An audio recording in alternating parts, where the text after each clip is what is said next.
Hi, Breanna. Welcome to the second episode of the Breanna Show. Thanks for having me on your show. Talk to me about when to drop the price on a listing that has not yet sold. That's a good question. And realistically, it's not a magic formula. You might put the price up. It all depends on what's happening in the market, time of year, how long we've been listed. There's a lot of different factors for sure. But what I normally do is have reviews with clients after the first 2 weeks or so to make sure that things are moving like they should. But I have had it happen where we've actually changed the price after the first week. Say, for example, if somebody has a home to sell condition in an offer that they're purchasing a new house, and so we don't have the luxury of maybe waiting months to sell. We have to get it sold in weeks. So sometimes we meet after the first week, but usually it's after the first 2 weeks or so, sometimes 3, depending again on time of year and how busy it is. But that's something that I watch very closely is, are we getting a lot of showings? Are we getting any showings? Sometimes I'll reach out to clients earlier if we're not getting any showings at all and it's a brand new listing. Even in a slow market, we should still be getting some activity. Right. And what does that conversation look like? Like, it's a conversation around how to deliver value. And sometimes there's other advice as well. Exactly, yeah. So again, so many different factors to consider, so we really need to kind of look at the whole picture. But yeah, sometimes it's to reduce a little bit, sometimes it's to reduce a lot, sometimes it's just to leave the price where it is and review again after a week or two. Is it just getting busier and we're seeing busier days ahead, or are we going into November and things are starting to get slower? And honestly, a lot of times it's me that's recommending trying a higher price. It's not always coming from the client because, yeah, again, if the market is going up and we're just heading into spring and things are getting busier, we don't have a lot of competition, my clients don't need to have it sold right away, a lot of times I'll advise that we actually list it a bit higher. What are the highest level stats that you look at when you're first looking at valuing someone's home? So to get a sense of what's happening in their neighborhood, then we will look at the months of inventory. So we'll see how many homes have sold in the last 30 days versus how many are available for sale right now, so that we can see if things are selling quickly or slowly. Because if it's taking a long time to sell properties, then it's not a good idea to list really high. And of course, if things are balanced, then you can just go in the middle. But if months of inventory is showing at low, then actually we can try a little bit of a higher price because we know that there's some opportunity there. Totally. And that often shows up in the pricing documents too. Yes, because we won't have a lot of competition. Right. So I guess you're setting the list price differently according to different market types. Definitely, yeah. And time of year as well. You keep coming back to time of year. I feel like that's really experienced listing agent thing. Because I don't think of it as much as you, I don't think. No. Sometimes you're coaching people to push to January, February, or March, April. It all depends again on what's happening in the market. So Breanna's answer is it all depends. So please talk to me call first. us so that, exactly. Don't just list your house. Condos, generally right now, I'm suggesting that they list right away because most condos are not doing as great and prices are falling. And so if you wait until February, well, your house is just going to be worth less then. So we might as well sell it now because houses do sell over Christmas, over winter, all the time. I remember that one time we sold like 8 or 9.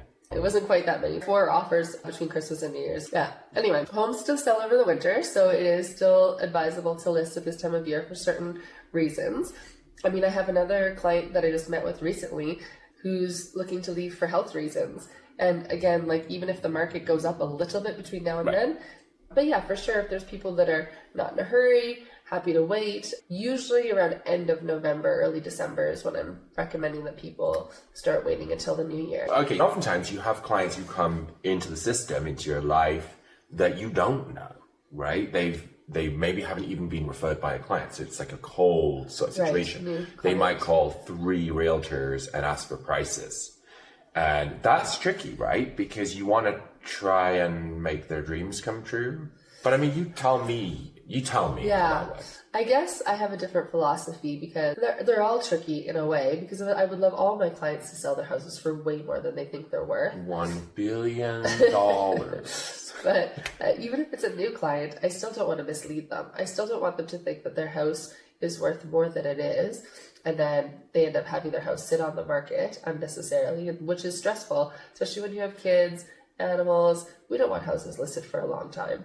We're never going to underprice houses, but I always tell my clients, even if they're people that I've never met before, that like I'm just going to give them the honest truth, and they can do with that information what they want from there. They always have the choice to list higher if they want, but this is what I'm seeing on paper, and this is what I would do. All right, so you're going into a meeting to have a conversation around price and like, why has the listing not sold?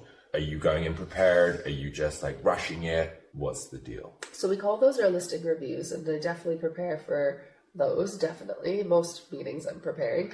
But the listing reviews, we actually will update the pricing document for clients at that point. This is the CMA. Yeah, because those comparative market analysis documents, of course, we do up front, but then our competition can change even in the first couple of weeks. Mm-hmm. Some people sell, some people get listed, and it is important to stay on top of what that looks like. So we'll update the pricing document. We do have a showing log where we note all of the feedback so we can see what the realtors are saying, which I give that to my clients as we go, but it's sometimes nice to just have it all in front of us.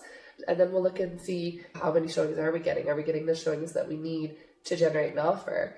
All according, of course, to my client's timeline. Is there a magic number of showings per period of time that seems to work? I usually say it's 3 to 5 is what we want to be seeing per week. If it's a super slow market, sometimes we don't get that, and it's okay. It still works. And there's some listings that they have a very high offer to showing ratio. They show so well. We even had one of those listings recently where we actually had 3 showings and 3 offers. Like, and not even all on the same day. Like it took what it was, like 5 days or something. What's the most you've ever dropped a listing from the very start to the very end? $500,000? I think it's about maybe more. We had one that started, I think, at something like 1.2 or 1.3. I can't remember exactly. And they ended up selling for $775. So that was probably the biggest. But we had taken the listing down for a little bit, put it back up again. So it was over some years, and the market fell quite a lot in that front time frame. And yeah, that's pretty rare, I would say. How much do you care about getting the pricing right? I care a lot. I do think that it impacts how quickly we sell, for sure. And unfortunately, there are some houses that are just a little bit harder to price than others. And I'm always really open with my clients about that. And I tell them there's a little bit of uncertainty, or this one's a harder house to price. And with those ones, if you're not sure, right, you're like, I don't know if it should be $569 or $589. Yeah, we don't want to leave money on the table, but then also to just let them know that there's a chance it'll be too high and we'll have to change it.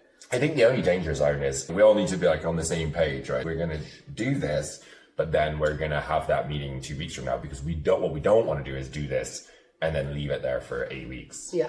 Especially in like June or July, right? I just think you're a really good listing agent. I've really enjoyed interviewing you, and I feel like we need a new name. The Breanna Show. Breanna Show's a bit. Well, no, because Breanna does not feature. You don't feature much on our social media. You're just like doing your thing, right? You're showing homes and listing videos. I think we need the Breanna Show. Everyone on the team, social media, Sarah, Jill, basically, and the public, and everyone, and friends, and people commenting. Basically, whenever there's a post with me on it, no one really cares. So all the only feedback we get is, everyone loves Breanna. So it's Breanna Show now. I guess so. Well, hopefully I'm not sick every episode, so. No, I don't think so. I hope. When you've got it, it sounds like you have enough wise, sage advice that we can go a few episodes before running out of high quality content. Oh, thank you. Yes, I have learned quite a lot. It's been a few years, so. Well, thank you very much. Should we do the secret handshake? It's not very secret if it's on a podcast. Well, no one knows what we do. Oh. All right. Thanks, Tom. See you next time. Oh,